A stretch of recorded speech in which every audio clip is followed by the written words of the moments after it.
دنیا کے طاقتور ترین جرنیل اور فاتح حکمران سمجھے جانے والے اسکندر اعظم یا الیگزینڈر دی گریٹ کے حوالے سے اب یہ ہوشربا انکشاف سامنے آیا ہے کہ اسے مرنے سے پہلے ہی ہنوط کر کے دفن کر دیا گیا تھا۔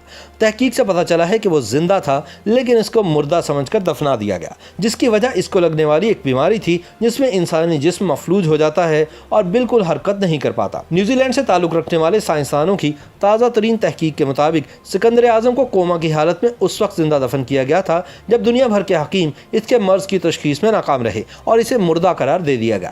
یہ انسان کی بے بسی اور بے ثباتی کا مظہر ہے کہ کبھی دنیا کے 3 بر اعظموں کے 20 لاکھ مربع میل رقبہ پر کنٹرول کرنے والا حکمران اس قسم پرسی کا شکار ہو گیا۔ ارسطو کا یہ ذہین شاگرد آخرکار جوان عمری میں مفلوج ہو کر دنیا سے چل بسا۔ یہ سوچنا بھی کتنا بھیانک ہے کہ کسی فرد کو اس وقت مردہ قرار دے دیا جائے جب وہ زندہ ہو اور اتنا بے بس ہو کہ اس کی تصدیق یا تردید بھی نہ کر سکے اور زندہ ہی دفن ہو جائے۔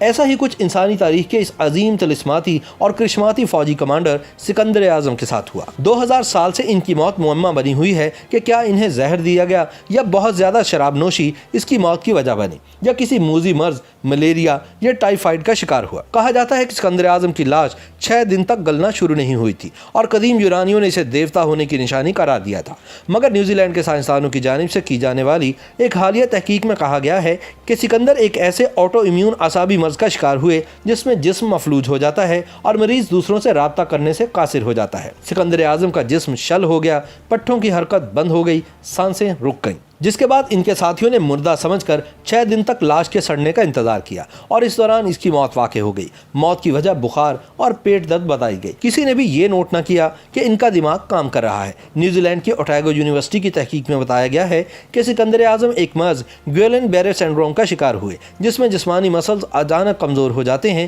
کیونکہ جسمانی دفاعی نظام نروس سسٹم کو نقصان پہنچاتا ہے، اور یہی وجہ ہے کہ اس فوجی کمانڈر کی موت کے حوالے سے مختلف خیالات سامنے آتے ہیں۔ ریسرچرز کا کہنا ہے کہ جس بیماری سے الیگزینڈر دی گریٹ کی موت واقع ہوئی اس میں دماغ صحیح کام کر رہا ہوتا ہے جبکہ باقی جسم مفلوج ہو جاتا ہے۔ ایسا صرف اسی مرض میں دیکھنے میں آتا ہے۔ ان کا کہنا ہے کہ اس مرض کا شکار ہونے کے بعد ممکنہ طور پر سکندر کی نظر دھندلا گئی ہوگی جبکہ بلڈ پریشر اتنا کم ہو گیا ہوگا کہ ہو سکتا ہے کہ وہ کوما کا شکار ہو گیا ہو، مگر اس بات کا امکان ہے کہ وہ اپنے ارد گرد کے ماحول سے آگاہ ہو اور لوگوں کی آوازیں سن رہا ہو۔ تحقیق سے معلوم ہوا ہے کہ سکندر کا جسم مرنے کے بعد بھی گلنا شروع نہیں ہوا، جو کہ کوئی کرشمہ نہیں تھا، بس اس سادہ امر کی نشانی تھی کہ ان کی موت ہی واقع نہیں ہوئی تھی۔ ریسرچرز کا کہنا ہے کہ اب مرض کی تشخیص ہونے کے بعد سکندر اعظم کی موت کے حوالے سے متعدد سوالات کی وضاحت ہو جاتی ہے۔ اگر یہ خیال ثابت ہوا تو یہ تاریخ کی ایک مقبول ترین شخصیت کے عبرتناک ترین انجام کا اندیہ بھی ہوگا۔